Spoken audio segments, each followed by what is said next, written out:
Okay, hopefully without too much more rewriting,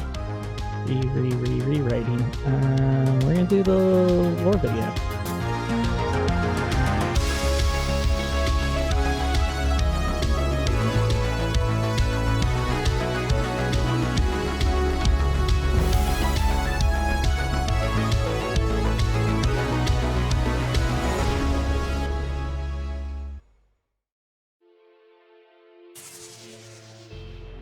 Hi there, welcome, come on in, and yes, here is yet another FNAF lore video on YouTube. I'm trying to keep this as simple as possible, just an overview, the essentials to know in general, and specifically, what you should know for Security Breach. And even more specifically, I'm trying to give you a primer so the ramblings that made it into the edit of my second playthrough of Security Breach make any sense to anyone. Some quick disclaimers here, because this is an overview and is in no way trying to be comprehensive. This is not everything about the lore by far. This video only brings you up to Security Breach, so as to avoid spoilers if you haven't seen the entire game yet, and specifically if you're planning to watch my second playthrough, this isn't telling you anything that's going to be new in that. My take on lore may, and probably does, disagree with other people's, and it may be inaccurate in the future depending on what happens. This does not include anything about the film. I'll do something separate for that, I think. If I've left anything out you think is critical, just let me know in the comments. There's also the obvious here, huge spoiler warning for everything. If it happened before Security Breach, whether it's book or game, there is a decent chance something about it gets spoiled here, so you've been warned. Security Breach is only spoiled in as much as I might mention a concept shows up or mention something from my first playthrough where I missed so much it's almost not worth worrying about spoilers, but everything before that, you've had your warning. Okay, I have challenged myself to get through the lore in 15 minutes or less, and brevity is not my strong suit, so start the timer and off we go. So you don't know much of anything about Five Nights at Freddy's, but you've heard there's a lot of lore and you don't know where to start.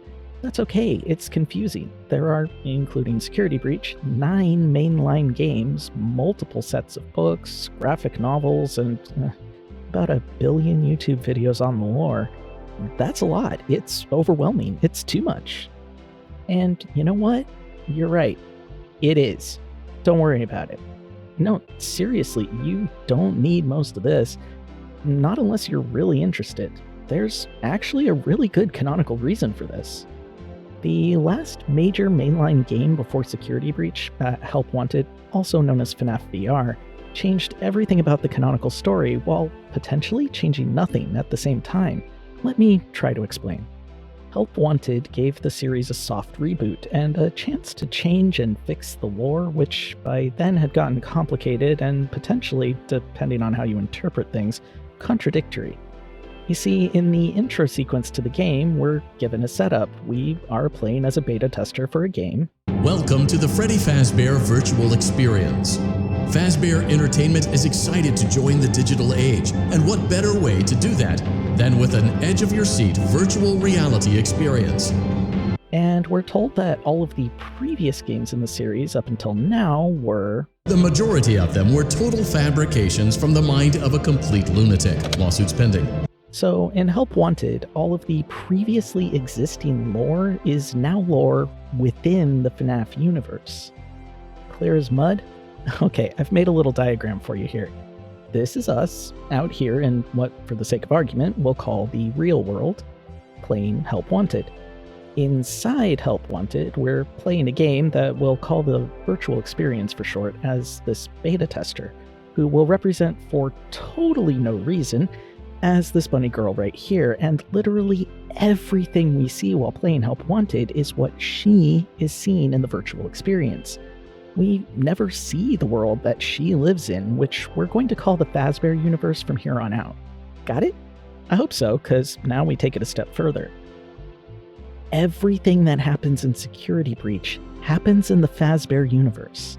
Yeah, this same universe that our good beta tester here lives in, the one we didn't see. You might see where this is going, but if it hasn't sunk in yet, and I know I'm going fast here, Everything from the previously established lore is now lore within the universe we see in Security Breach. The important takeaway from this is that we just don't know anymore what parts of the lore we know are real in the Fazbear universe and which are fabrications. This is something I've seen people forgetting about, but to me it's pretty critical, and also why you only need generalizations going into Security Breach. We just don't know what parts of the story are considered true canon right now. There are some things that have been constant enough through games and books, and even a bit into the movie, that I think we can say it's probably true in some way in the Fazbear universe, and if not, it's probably going to be brought up again somehow, and that's what I'm going to try to distill down for you here. We're going to start with some characters here. There are two very important families through the whole story. We have the Aftons and the Emilys. The fathers, William Afton and Henry Emily, are the founders of Fazbear Entertainment, the company this is all going to revolve around. Each of them have kids, though we know little to nothing about the mothers, and the number of kids is somewhat in debate, but this seems to be the generally agreed upon arrangement here. William has 3 children, Elizabeth, Michael, and a boy who's probably named Evan, or at least we'll call him that for now. Otherwise his name is just Crying Child, so Evan it is. Henry has a daughter, Charlotte, also known as Charlie. They've also both suffered tragic losses in their families. I'm not going to go into detail in this video at least, but here's a bit of an illustration to give you some idea of what happened to these kids. And Michael, well, he grew up, but he didn't do so hot either. Yeah, we're off to a great start in the Haunted Robot game series here already, but it gets worse. After a debatable number of their children die in a debatable order, William Afton steps up to take center stage as our series villain, and during some debatable year or years that are probably in the 80s, he is responsible for the missing children's incident in which he kills 5 children in one of their restaurant locations. These kids go on to haunt the animatronics. So, what happened to William Afton? Well, he doesn't get caught by the police, oh no. The ghosts of his victims back him into getting into his old Spring Bonnie suit, and, well, that suit was what they call a spring lock suit in the series. One made to be able to perform as an animatronic, but also have its mechanical parts pushed aside and locked, that would be the infamous spring locks right there, so that a human performer can also wear it. Well, they were temperamental and dangerous things when new, so he gets in the old suit and bang, it's exactly as painful as it sounds.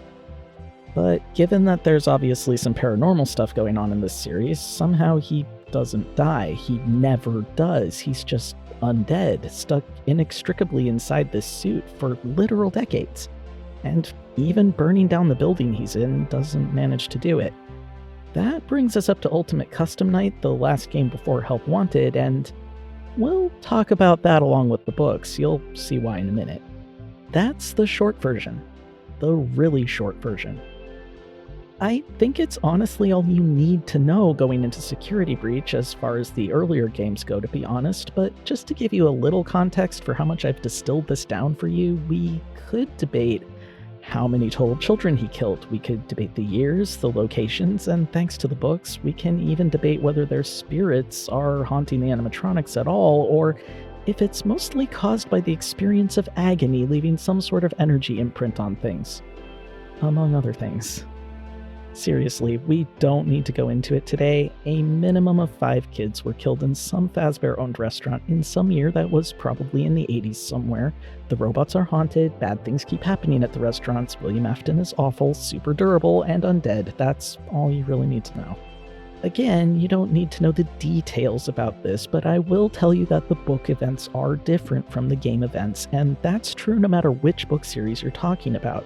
But Security Breach has been setting a new precedent that the book lore might actually be game lore now, even though when they started it was generally understood that book lore paralleled game lore, it supplemented it, but it was not it.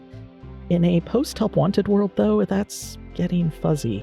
So we do need to talk just a little bit about the books now. The Silver Eyes trilogy was the first big one on the scene. It's sort of a retelling and a sequel to the games all in one.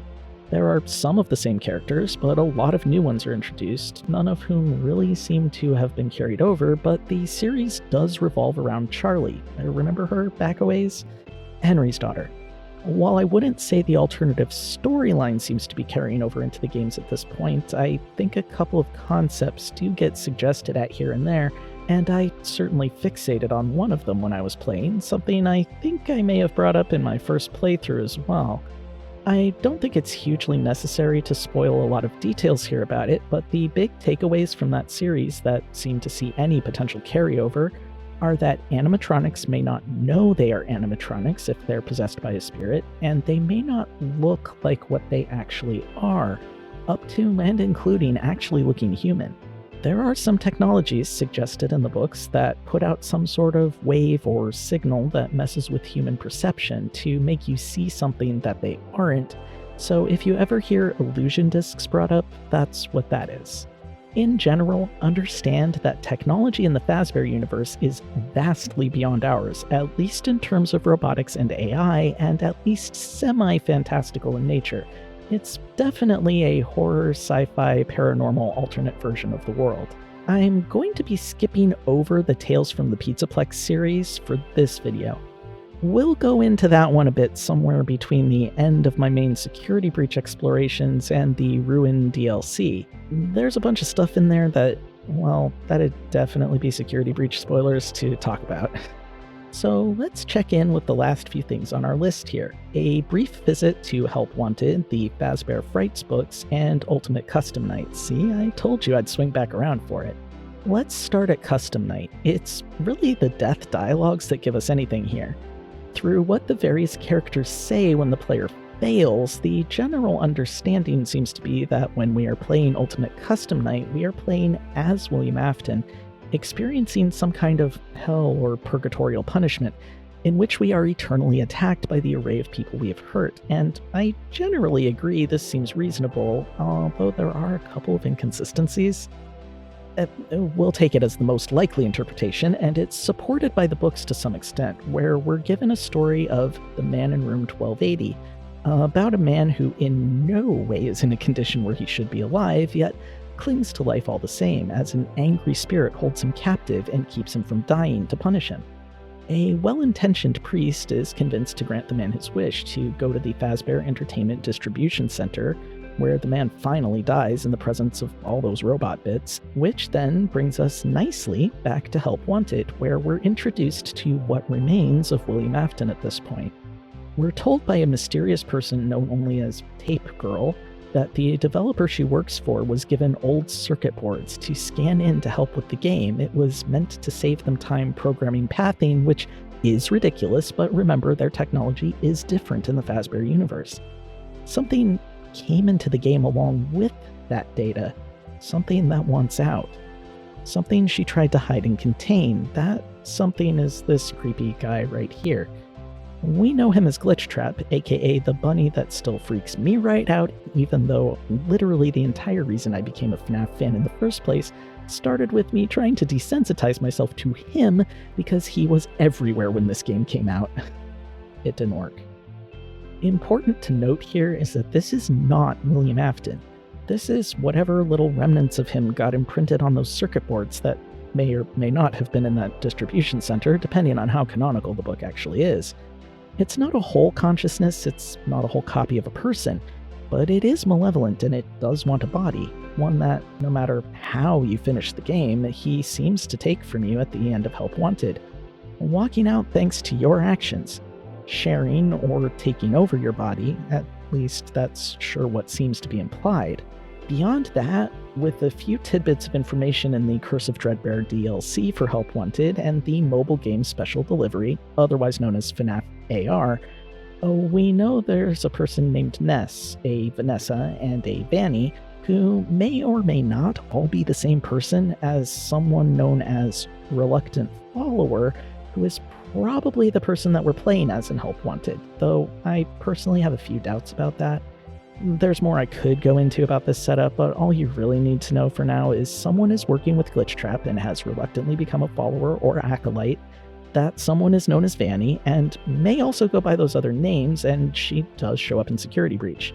We'll talk about the rest after my second playthrough. So there we are. That brings us up to date with the most critical information.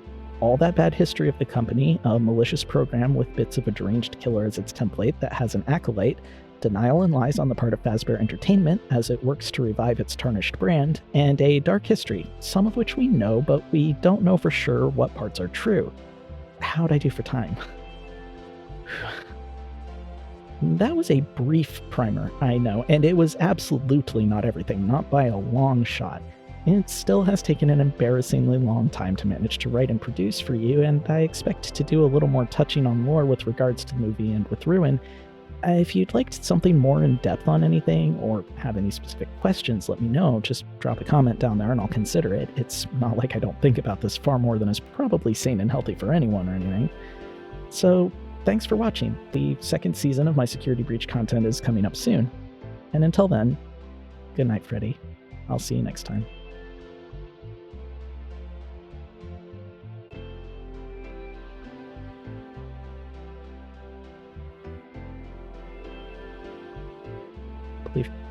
I'm going to leave a little note here. I almost started laughing in the middle of that one because somehow I managed to type a special delivery, otherwise known as FNAF AF. I didn't put AR. I'm going to change it now.